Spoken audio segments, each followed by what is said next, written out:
Et c'est la meilleure décision que l'on puisse prendre. Décider d'appartenir au Seigneur et de vivre pour lui. Merci Seigneur pour ta présence au milieu de nous, que tu manifestes au milieu de nous ce matin. Parce que tu es avec nous tous les jours jusqu'à la fin du monde. Et lorsque nous nous assemblons en ton nom, tu as promis que là où 2 ou 3 s'assemblent en ton nom, tu viens te manifester. Et merci parce que depuis que nous sommes là assemblés en ton nom, tu manifestes ta présence, tu guéris les cœurs, tu transformes les vies, tu renouvelles les pensées. Seigneur, il y a quelqu'un qui repart avec quelque chose de nouveau ce matin. Parce que dans ta présence, Seigneur, on ne ressort jamais comme on est arrivé. Il y a toujours une transformation que tu opères. Seigneur, nous voulons cultiver cette proximité avec toi chaque jour. Parce qu'auprès de toi est la source de la vie. Et c'est par ta lumière que nous voyons la lumière. Sois glorifié notre Père et notre Dieu. Ce matin, nous voulons être de ceux qui ont des oreilles pour entendre ce que l'Esprit dit à l'Église. Parce que ta parole nous donne la vie. Ta parole est la vie. Et nous en avons besoin. C'est elle qui éclaire notre sentier. C'est elle qui éclaire notre chemin. Elle est une lampe à nos pieds, une lumière sur notre sentier. Nous voulons voir briller cette lumière encore ce matin au plus profond de nos âmes. Sois glorifié notre Père et notre Dieu. Au nom de Jésus. Amen.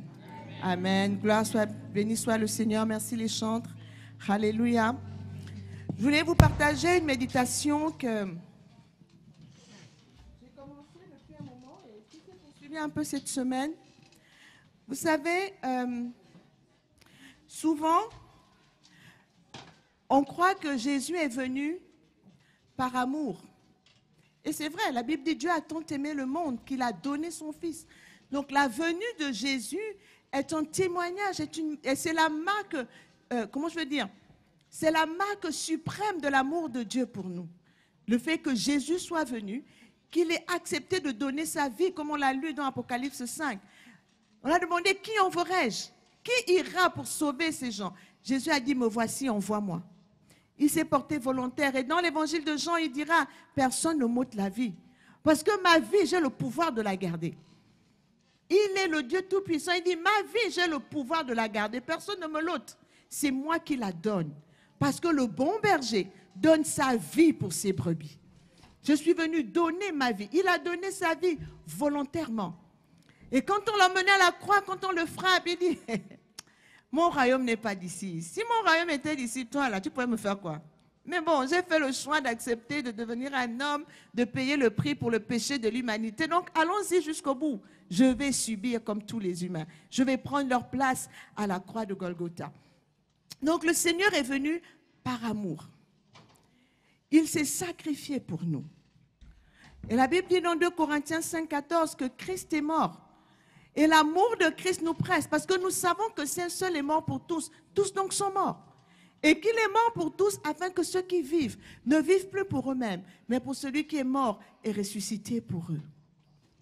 Et cette année, la pensée qui va nous mener toute l'année 2023, c'est la consécration à Dieu. La consécration à Dieu. La consécration au service de Dieu. Dans l'humilité et la fidélité. Et il y a un principe que je veux nous partager ce matin qui sous-tend l'humilité, la fidélité, la consécration. Voyez-vous, Jésus est venu par amour.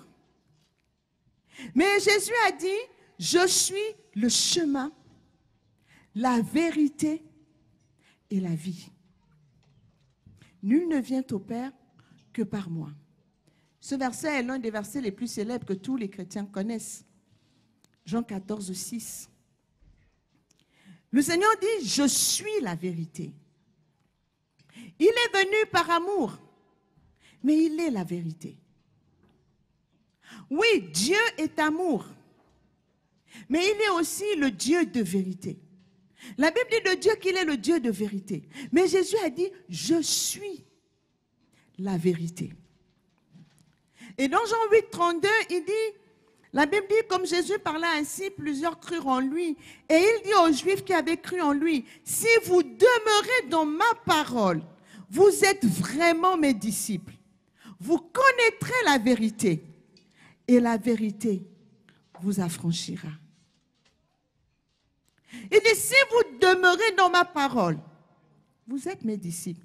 Et c'est souvent, vous savez, on prend le verset, vous connaîtrez la vérité et la vérité vous affranchira. Mais la parole de Dieu, il faut la replacer dans son contexte. Le Seigneur parle à ceux qui ont cru. Il leur dit, si vous demeurez dans ma parole, vous êtes réellement mes disciples. Et c'est en demeurant dans ma parole que vous connaîtrez la vérité. Et cette vérité que vous allez connaître, elle a un objectif, c'est vous rendre libre. Donc, si tu n'es pas encore libre de quelque chose, il faut aller regarder la parole. Parce que lorsque la parole de Dieu vient en nous, la parole de Dieu vient pour nous rendre réellement libres. Et elle est la vérité. Et de cette vérité, quand tu vas la connaître, elle va t'affranchir, elle va te rendre libre. Mais c'est la vérité sur qui, sur quoi? La parole de Dieu nous révèle la vérité sur qui est Dieu. Mais la parole de Dieu nous révèle aussi la vérité sur l'état de nos cœurs, sur l'état de nos âmes. C'est pour cela que la Bible dit dans Jacques que celui qui lit la parole est comme quelqu'un qui a plongé son regard dans un miroir. Et le miroir lui renvoie le reflet de qui il est véritablement.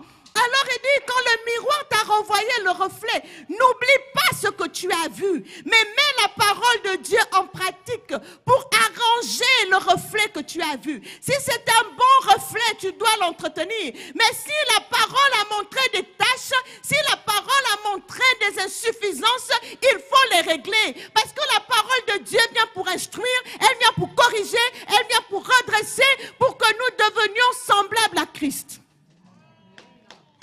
Voici ce que la parole vient faire. La parole vient nous révéler la vérité. Pas d'abord sur les autres. Parce que quand tu te mires, c'est d'abord toi que tu vois. La Bible dit que lorsqu'on offrait des sacrifices à Christ, à Dieu, dans le temple, après l'autel des sacrifices, il y avait l'autel des reins. Il y avait la cuve des reins qui avait été fait avec les miroirs des femmes dans le désert. Et c'est là qu'il y avait de l'eau. Parce que le sacrificateur devait se nettoyer, enlever le sang qui avait giclé sur lui avant de poursuivre dans le lieu très saint. Parce qu'on n'entre pas là-bas avec les taches. Et c'est cela le rôle de la parole de Dieu. C'est pour ça que la Bible dit qu'elle est comme une épée à deux tranchants qui sépare âme et esprit, jointure et moelle. Elle vient séparer. Elle vient séparer ce qui est de Dieu de ce qui n'est pas de Dieu en nous. Pour que nous soyons réellement libres. Parce qu'un esclave ne peut pas servir Dieu. Pour que le peuple de Dieu aille le servir, Dieu a dû les délivrer de l'esclavage. Et le pasteur Cyril nous en a parlé encore dimanche dernier. Il a dit, Dieu a dit à Pharaon, laisse aller mon peuple pour qu'il me serve. Laisse aller mon peuple pour qu'il me serve. Et il est important que la vérité nous rende libres.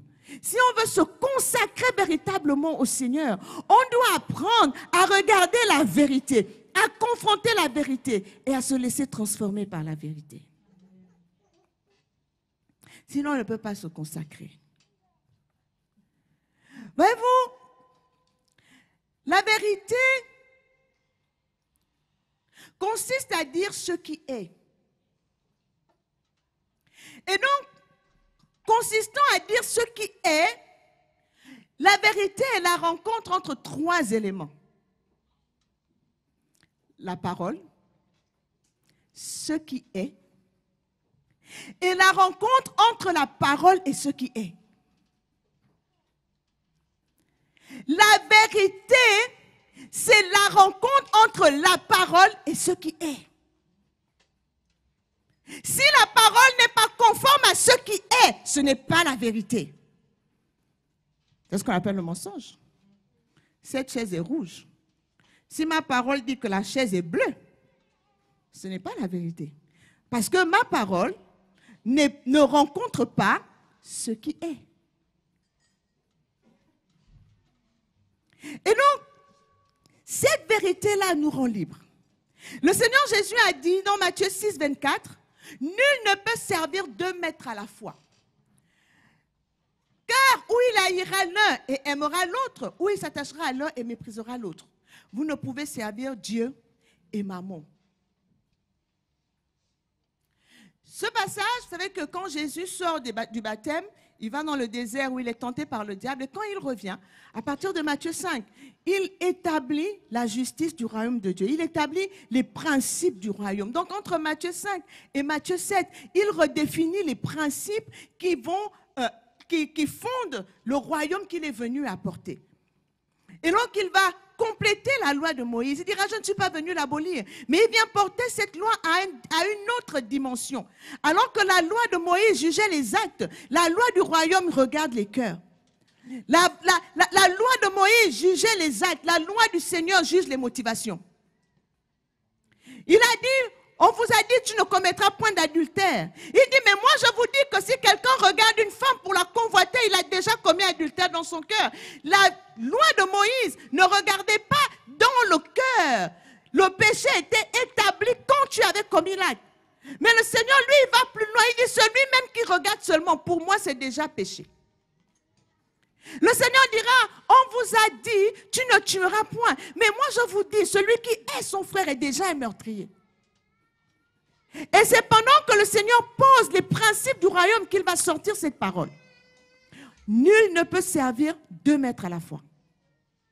C'est vrai que souvent quand on lit ce texte, on dit oui, il y a Dieu et il oppose Mammon quelque part. Oui, mais le principe à retenir ici, c'est qu'on ne peut pas servir 2 maîtres à la fois. Tu ne peux pas servir Dieu et un autre maître. Et cet autre maître, ça peut être toi-même. Tu ne peux pas servir Dieu et te servir toi-même. L'homme spirituel fait un choix. L'homme spirituel est vrai et il fait un choix parce qu'il est attentif à la divine présence en lui. Alors il est un avec la présence de Dieu en lui. Et parce qu'il est un avec la présence de Dieu en lui, il est vrai. Et parce qu'il est vrai, il dévoile la vérité. Il révèle la vérité parce qu'elle est en lui. Parce qu'il est vrai. Il a choisi qui il doit servir. Josué a dit au peuple de Dieu, choisissez aujourd'hui qui vous voulez servir. Choisissez. Il y a toujours cette notion de choix. Qui on veut servir? Qui as-tu choisi de servir? Parce que tu sers quelque part, tu sers quelqu'un, tu sers quelque chose, tu sers un système. Que tu le veuilles ou pas, que tu le saches ou pas, tu es au service de quelque chose quelque part.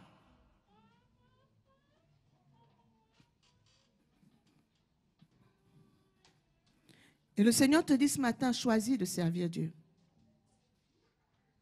Et choisis de le servir en vérité. Il a dit, il cherche des adorateurs.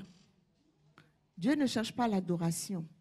Vous avez entendu au ciel, les 24 vieillards l'adorent, les anges l'adorent. Il y a des miracles et des miracles qui l'adorent 24 heures sur 24. Il a dit que sur la terre, même les oiseaux du ciel l'adorent. Il a dit, si vous cessez de prier, les pierres crieront. Mais Dieu cherche des adorateurs, ceux qui l'adorent en esprit et en vérité. Ça veut dire que ceux dont la parole rencontre ce qui est au fond de leur cœur. Parce que vous le verrez, il dira aux pharisiens, Matthieu 15, 7 à 8, hypocrite, Ésaïe a bien prophétisé sur vous quand il a dit, ce peuple m'honore des lèvres, mais son cœur est éloigné de moi. Et voyez-vous, quand on regarde la parole de Dieu, Jésus a beaucoup dénoncé l'hypocrisie. Le Seigneur n'a pas dénoncé les pharisiens. Souvent, les gens confondent. Le Seigneur ne s'en prend pas aux personnes. Le Seigneur dénonce des façons de faire. Le Seigneur s'en est pris à l'hypocrisie. Mais les pharisiens pharisiens manifestaient l'hypocrisie. Donc le Seigneur s'en prenait à l'hypocrisie qui était manifestée. Parce qu'il est la vérité. Et donc il ne peut pas supporter l'hypocrisie. Il ne peut pas. Dieu ne peut pas supporter la duplicité. C'est pour ça qu'il dit, tu ne peux pas servir 2 maîtres. Tu ne peux pas. La Bible nous dit dans Deutéronome 6 au verset 4, la version Darby nous dit, écoute Israël, l'Éternel notre Dieu est un seul Dieu. La version Louis II dit, il est le seul Dieu. Mais la version Darby dit, écoute Israël, l'Éternel notre Dieu est un seul Dieu. Ce verset en hébreu se dit, Shema Israël, Adonai Eloheinu, Adonai Echad. Le mot qui est traduit par l'Éternel est seul. Le mot seul ici, c'est le mot Echad.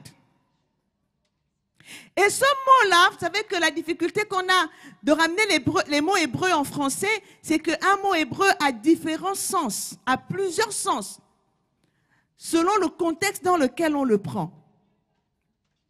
Quand on prend le mot Echad, celui qui a été traduit ici par seul, le seul éternel, ce mot veut dire plusieurs choses, mais je vais m'arrêter sur 2 d'entre elles. Ça veut dire que lui seul est le véritable Dieu, Echad, mais ça veut aussi dire à l'unisson, ou un groupe uni comme un seul homme. Ça veut dire qu'en l'Éternel, qui est le Dieu trinitaire, quoi qu'il soit Père, Fils et Saint-Esprit, il est un. Le Saint-Esprit n'a pas une pensée, puis Dieu une pensée, puis le Seigneur Jésus une pensée. Ça ne passe pas comme ça. L'Éternel est un. Il n'est pas 2 éternels, il est un. C'est pour ça que je dis souvent que lorsqu'il y a un conflit entre 2 personnes, soit l'Éternel est avec l'un, soit il n'est avec personne. Mais son point de vue n'est jamais mitigé. Le point de vue de Dieu n'est jamais moitié-moitié. Et vous allez me dire, ah bon, Dieu est avec qui? Dieu est avec celui qui agit selon sa justice. Dieu est avec celui qui agit selon la vérité. Soit il n'y a personne qui agit selon la vérité, soit des 2, il y en a un qui agit selon la vérité et Dieu est de son côté. Dieu n'est jamais divisé. Dieu n'a jamais de point de vue mitigé. Il est un dans ce qu'il décide. Et le bel exemple de ça se trouve dans le psaume 17 au verset 3. David dit, si tu sondes mon cœur, il parle à Dieu, il dit à Dieu, si tu sondes mon cœur, si tu le visites la nuit, si tu m'éprouves, tu ne trouveras rien. Pourquoi? Parce que ma pensée n'est pas autre que ce qui sort de ma bouche. David dit, ma pensée n'est pas autre que ce qui sort de ma bouche. Il dit à Dieu, en moi, il n'y a pas de duplicité. Je ne dis pas A quand je pense B, et je ne dis pas B quand je pense A. Alors, il y en a qui vont dire, ah oui, moi je dis toujours ce que je pense, ça dépend.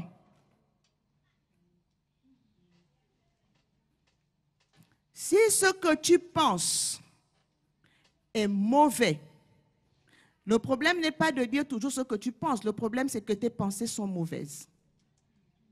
Or, la Bible nous recommande d'avoir un cœur pur.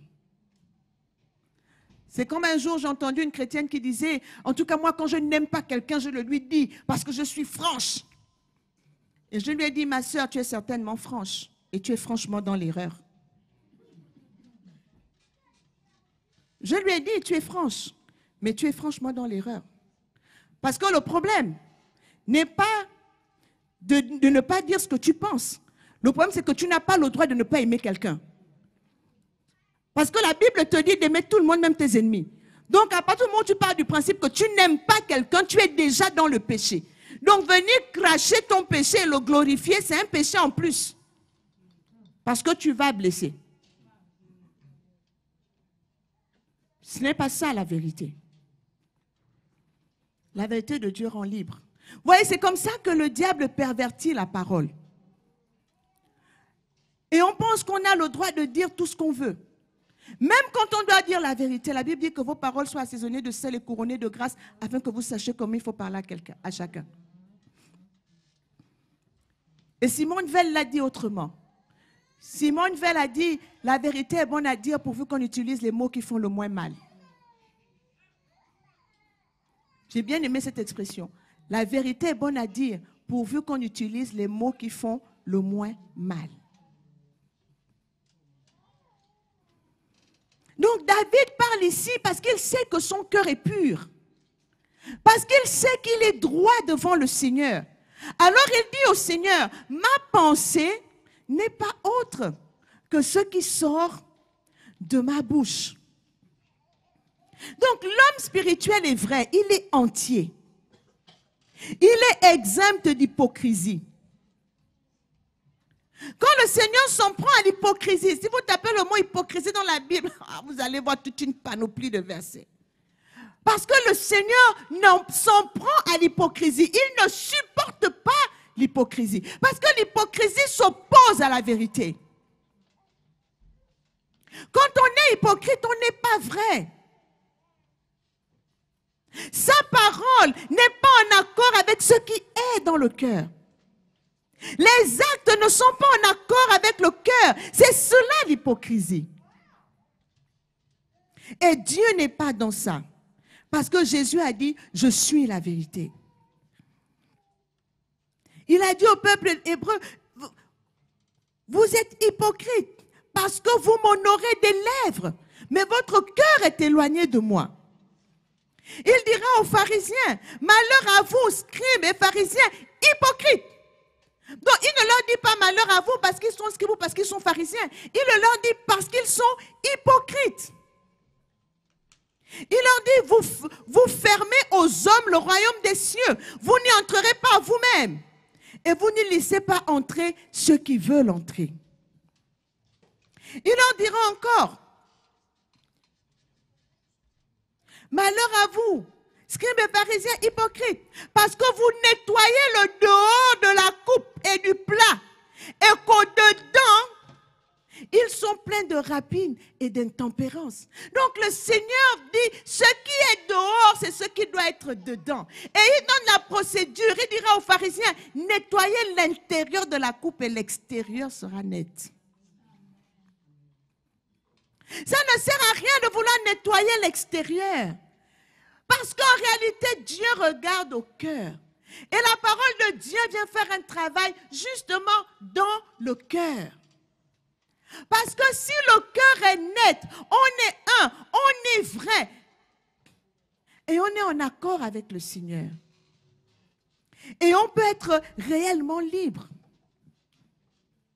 Vous savez, quand quelqu'un a vécu dans un péché, et que la personne refuse toujours d'en parler, ou bien quand on parle de ce péché, la personne se sent attaquée, visée, c'est que la repentance n'a pas encore été faite. La personne n'est pas encore sortie.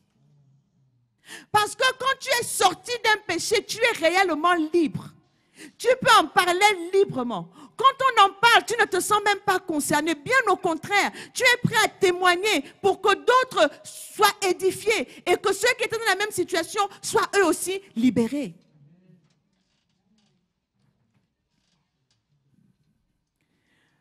Voyez-vous, l'écriture, la loi, les traditions, tout ça a été fait pour exprimer Dieu. Mais lorsque les scribes, les docteurs de la loi et les pharisiens, qui sont censés servir l'écriture, se servent de l'écriture pour leur propre gloire, c'est l'hypocrisie. Le Seigneur dira, ils aiment à prier dans les lieux publics, dans les synagogues, pour qu'on les voie. Ils ont détourné le service de Dieu pour leur propre gloire. Et le Seigneur dit, c'est de l'hypocrisie. Parce qu'ils prennent les choses spirituelles et ils les transforment pour eux-mêmes. Bien aimé, on a besoin de se regarder dans la parole. David a dit, sonde-moi, ô Dieu, et connais mon cœur. Regarde si je suis sur une mauvaise voie et conduis-moi sur la voie de l'éternité. Parce que le cœur de l'homme a la capacité de se tromper à lui-même. Vous savez, l'adolescent est en tort, moi je travaille avec les adolescents, et on a tous été enfants. Lorsqu'un adolescent est en tort, pour se disculper, qu'est-ce qu'il fait? Il discute. Quand tu lui dis, là tu as mal fait, il va discuter. Pourquoi il discute? Parce que dans la discussion, il veut aller chercher dans le discours de la personne qui le reprend un mot maladroit.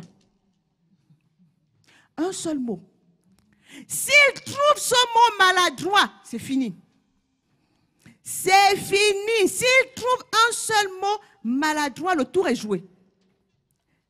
Ça veut dire que pour lui, il y a eu une maladresse. Cette maladresse, il la transforme en malveillance. La maladresse devient la malveillance. Oui, mais pourquoi tu m'as dit ça? Il va s'accrocher sur ce mot-là. Et la discussion ne va plus avancer. Et donc, s'il y a malveillance, c'est que ce n'est pas lui qui a tort. C'est la personne qui le reprend qui a tort. Parce qu'elle n'aurait pas dû employer ce mot.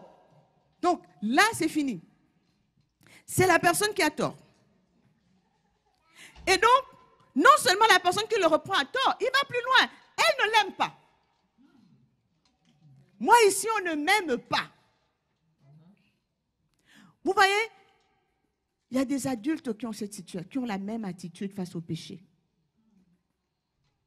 Des personnes qui sont dans l'incapacité de reconnaître leurs fautes. Qui sont incapables, quand on leur dit, regarde, là tu as mal agi. Ils vont chercher les histoires. Ils vont chercher qui a d'abord dit quoi, pourquoi l'autre a d'abord dit, et puis l'autre a d'abord fait, et puis... Mais en réalité, l'homme spirituel se tient devant Dieu, indépendamment de l'autre en face. Vous savez, la malignité ordinaire a l'art d'inventer des victimes. La malignité a l'art d'inventer des victimes. Ça veut dire que les gens qui n'aiment pas se repentir se victimisent. Et c'est de la malignité, c'est le diable qui agit comme ça, c'est lui le malin. Au lieu de se repentir, ils se victimisent. Et une fois qu'ils se sont victimisés, une fois qu'ils ont trouvé les victimes, ils s'en servent comme levier d'intimidation pour prendre le pouvoir en réalité. Et c'est de la manipulation. Parce qu'en fait, comme tu m'as mal parlé, et qu'au-delà de ce que j'ai fait, donc on met ce qui a été fait de côté, on trouve le petit mot maladroit, à partir de ce petit mot maladroit, on veut prendre le pouvoir. Donc tu n'as plus rien à me dire. Mais le fond de ça, c'est quoi? C'est que Proverbe 28, 13 nous dit, celui qui cache ses transgressions ne prospère pas. C'est celui qui les avoue et les délaisse qui obtient miséricorde.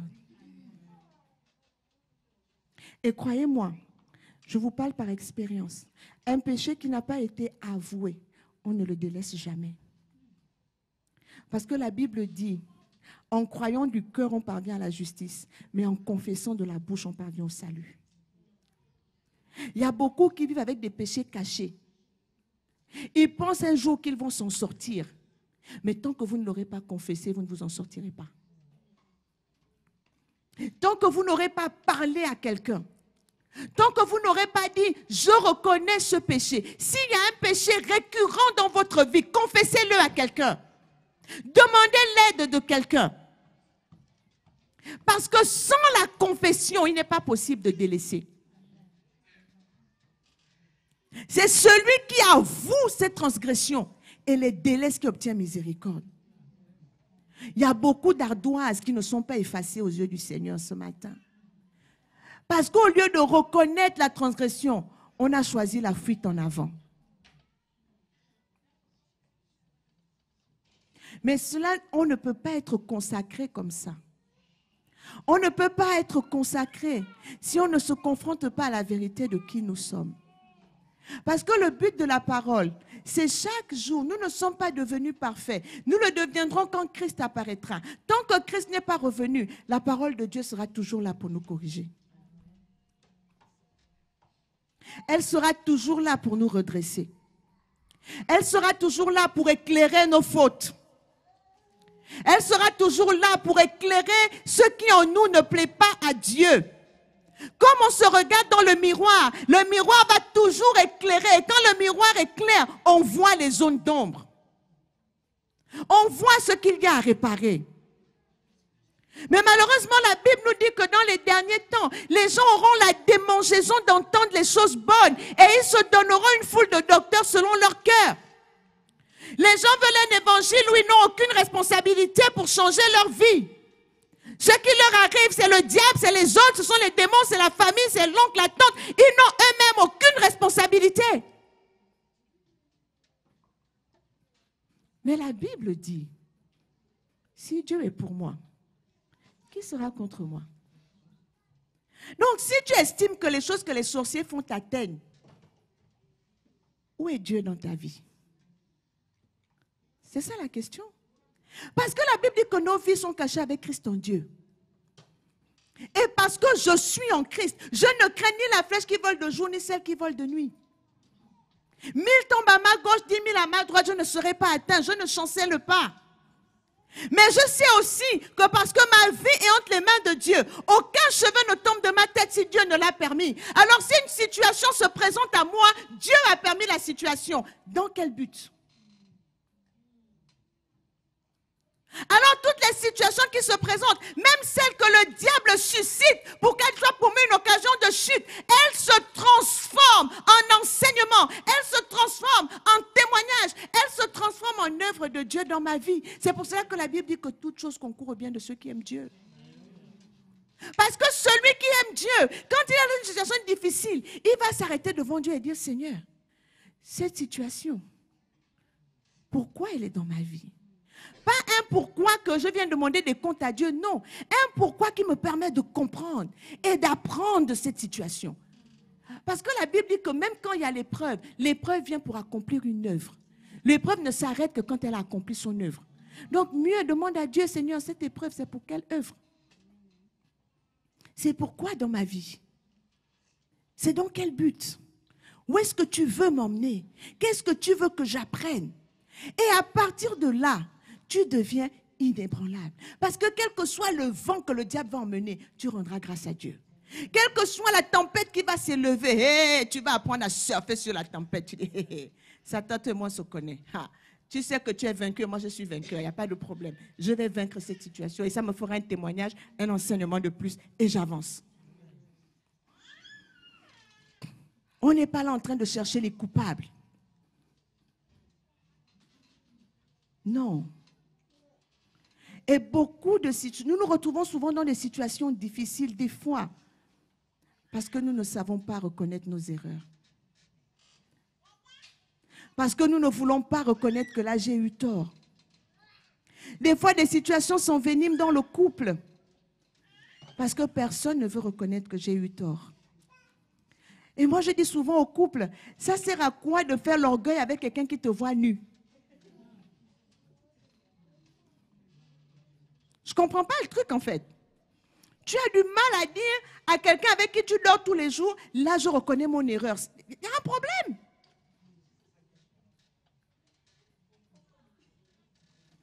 Nous devons apprendre à nous tenir dans la vérité. Cette vérité qui nous libère de la duplicité. Cette vérité qui nous libère de l'hypocrisie.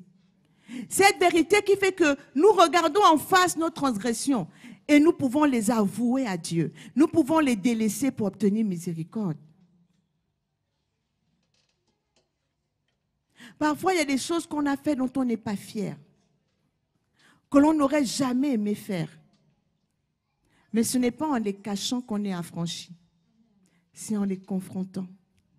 Si ton passé te fait encore mal, c'est que tu as besoin de guérir de ce passé. Et pour guérir de ce passé, tu dois accepter de le confronter.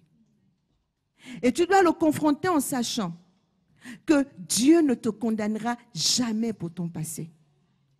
Et même ton passé ne détermine pas le plan de Dieu pour toi. Ton passé ne détermine pas ton futur.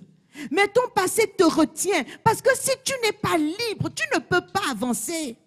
Si tu n'es pas libre, tu ne peux pas te consacrer à Dieu. Si tu n'es pas libre, tu ne peux pas servir Dieu entièrement. Tu ne peux pas être un. Tu ne peux pas être un.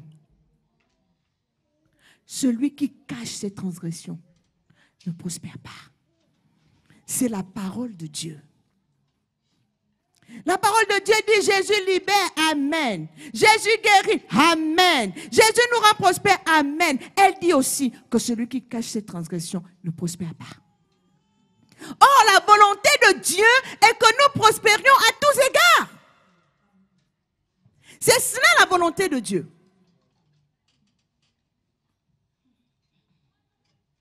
La prospérité de l'âme.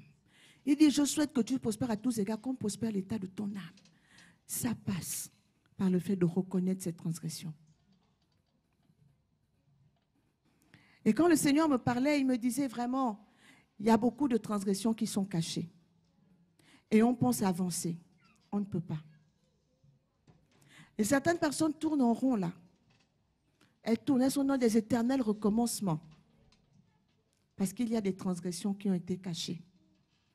Et on pense qu'en ne parlant pas de ça, ce n'est pas grave. Je vais avancer, Dieu va oublier. Non, en fait. Vous connaissez l'histoire de David, de Bathsheba. Il a fait tuer Uri.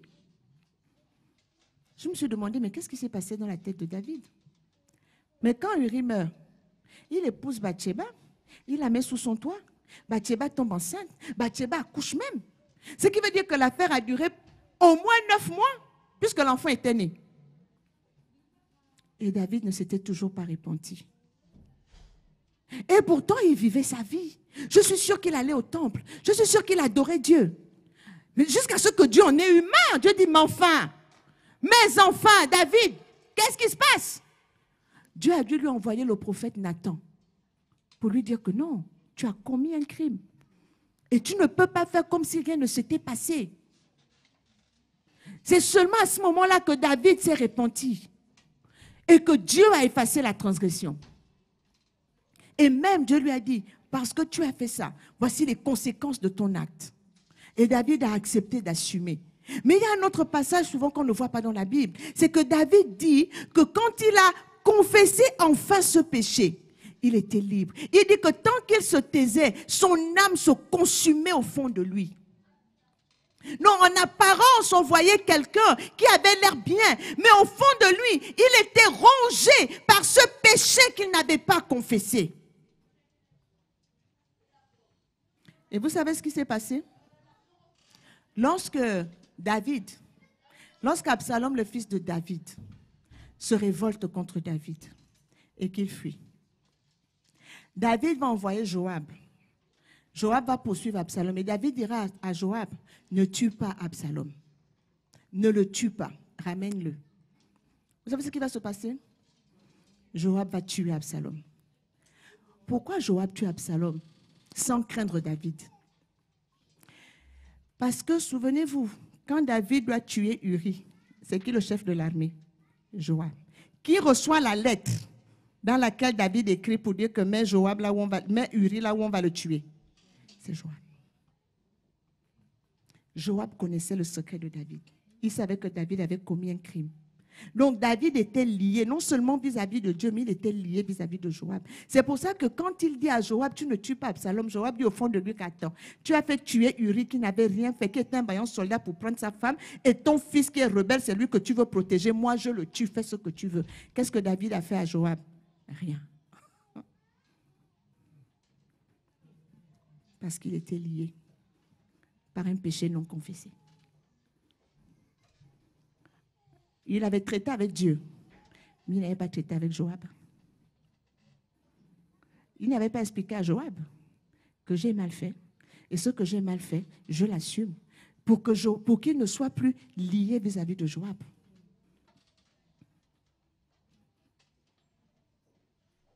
Parce que celui qui a le secret de ton péché te tient. Et il te tiendra jusqu'à ce que tu confesses. Une fois que tu auras confessé et qu'il saura que tu as confessé, il n'aura plus d'emprise sur toi.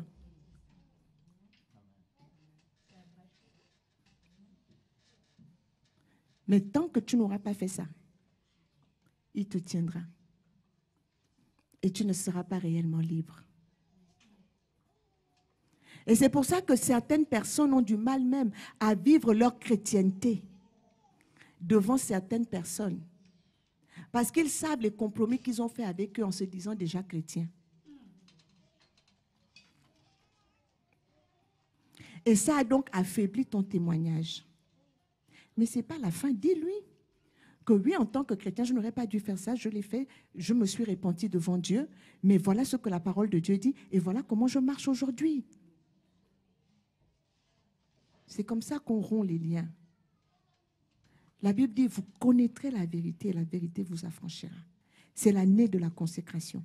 Et cette année de la consécration, ça passe par le fait vraiment de se tenir devant Dieu dans la vérité. Que lorsque la parole de Dieu pointe quelque chose dans nos vies, lorsque Dieu pointe quelque chose dans nos vies, de grâce, libérons-nous. La parole de Dieu ne vient que pour nous faire du bien. Elle ne vient que pour nous faire du bien. Il y a l'onction nécessaire dans la parole de Dieu pour notre transformation. Mais il faut notre participation. C'est celui qui avoue ses transgressions et les délaisse qui obtient miséricorde. Et n'oubliez pas que Dieu n'exauce pas les pécheurs, mais en toute nation, celui qui le craint et qui pratique la justice lui est agréable. Donc, pourquoi nous devons confesser nos péchés? C'est pour que l'ardoise soit effacée et que l'on soit regardé véritablement comme saint. Parce que nous avons, quand nous prions, l'accusateur qui nous accuse auprès de Dieu. Et c'est la repentance qui fait que Dieu efface nos transgressions et qu'à nouveau, il peut nous exaucer. Et lui dire, tu parles de qui? Son ardoise est vide. Il s'est repenti. Et quand Dieu pardonne, il met en oubli les transgressions. Il ne s'en souvient plus. Et tu peux redémarrer. Donc ça ne sert à rien d'avoir des ardoises non effacées par orgueil ou pour vouloir plaire à je ne sais qui ou pour vouloir paraître devant je ne sais qui. Celui de qui nous tenons toutes choses, c'est Dieu seul.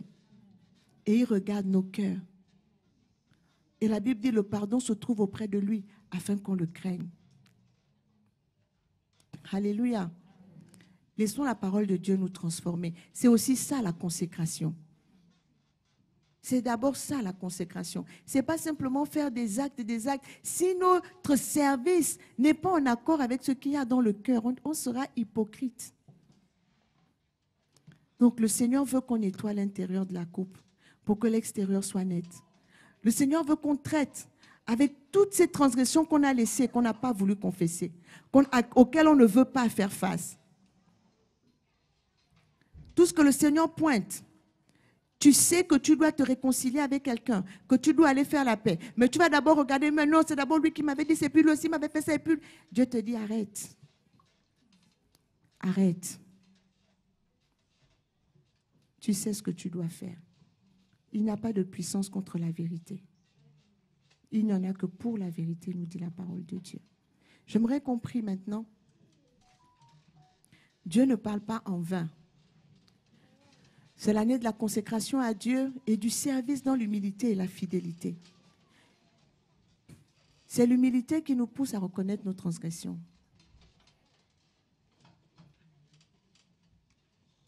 C'est l'humilité. Quand le Seigneur Jésus dit « Je suis la vérité », il le dit non pas pour mettre la vérité au service de son moi, mais il le dit pour mettre son moi au service de la vérité. Il dit « Je suis la vérité ». Il met son moi au service de la vérité. Jusqu'où sommes-nous prêts à aller dans la vérité?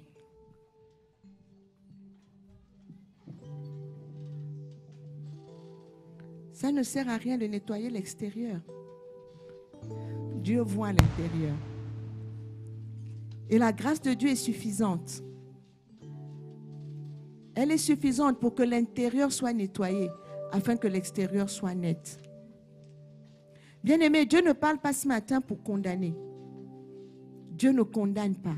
Au contraire, Dieu parle ce matin pour dire qu'il est le Dieu qui efface les transgressions. Il est le Dieu qui nous tient par la main lorsqu'on décide de vivre pour lui et que le but de sa présence dans nos vies, c'est de nous rendre meilleurs. C'est que nous tendions vers la statue parfaite de Christ. Et pour y arriver, nous devons laisser la parole de Dieu être ce miroir dans lequel nous nous regardons et où nous faisons face à ce que la parole de Dieu dénonce, à ce que la parole de Dieu pointe, et que nous décidions que ça, Seigneur, oui, tu l'as pointé dans ma vie, je vais le changer. Seigneur, ça, tu m'as dit que ce n'était pas bien, je vais arranger.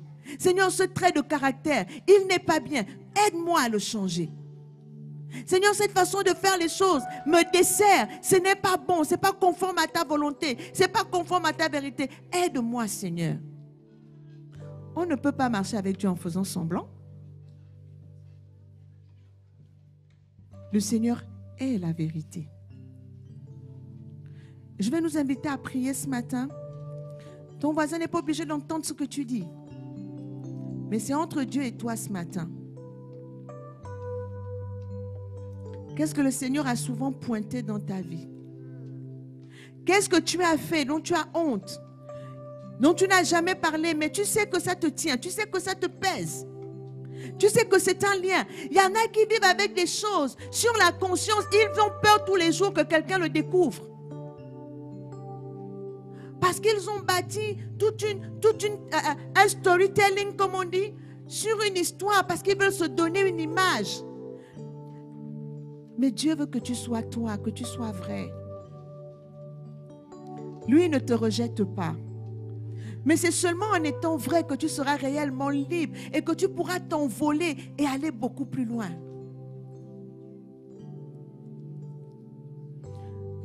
Il y a quelques années, nous avions un frère qui vivait avec nous et qui était sans papier. Ce n'était pas dans ce pays, c'était dans un autre pays. Et ce frère, à chaque fois que nous sortions, il avait développé une oreille à entendre les sifflets des policiers.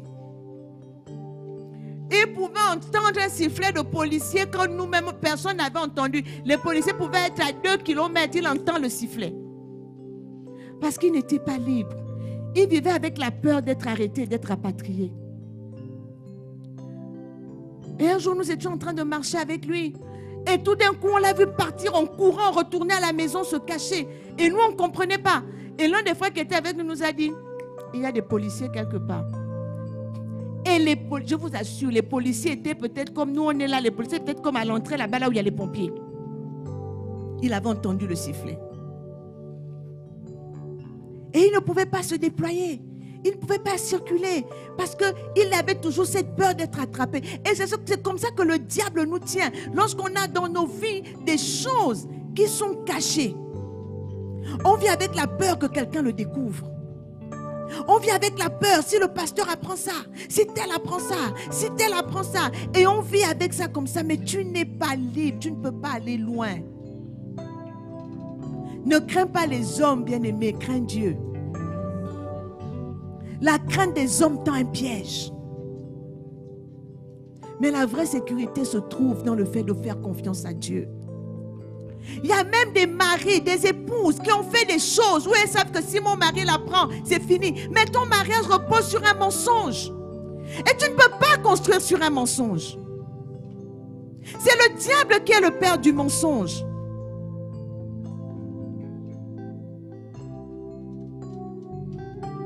Dieu veut qu'on soit vrai. On ne peut pas construire sur le mensonge. Il y a tellement de personnes qui vivent avec des non-dits. Mais ça te pèse. Le Seigneur veut te rendre libre ce matin. J'aimerais qu'on se lève. Il y a assez d'onction ici ce matin pour libérer les cœurs. Et si tu sens vraiment qu'il y a quelque chose qui te lie et que tu as besoin d'être libre ce matin, l'onction de Dieu est là. Et nous sommes devant Dieu ce matin, on n'est pas devant les hommes.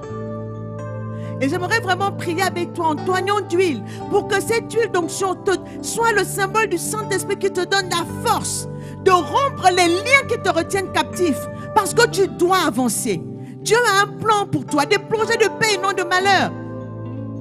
Vous savez, plus le plan de Dieu pour toi est grand, plus les chaînes par lesquelles le diable te lie sont grandes. Plus les chaînes vont être lourdes. Parce qu'il entrevoit ce que tu devais faire. Alors ce matin, il y a l'onction nécessaire pour briser les chaînes. Pour briser les liens qui te retiennent. Et que le Seigneur te vienne en aide. Et j'aimerais qu'on ferme les yeux et que si vraiment tu sens que tu as besoin d'aide dans la prière et que tu as besoin qu'on t'oigne d'huile parce que tu veux véritablement être libéré, j'aimerais que là où tu es, tu puisses simplement lever ta main.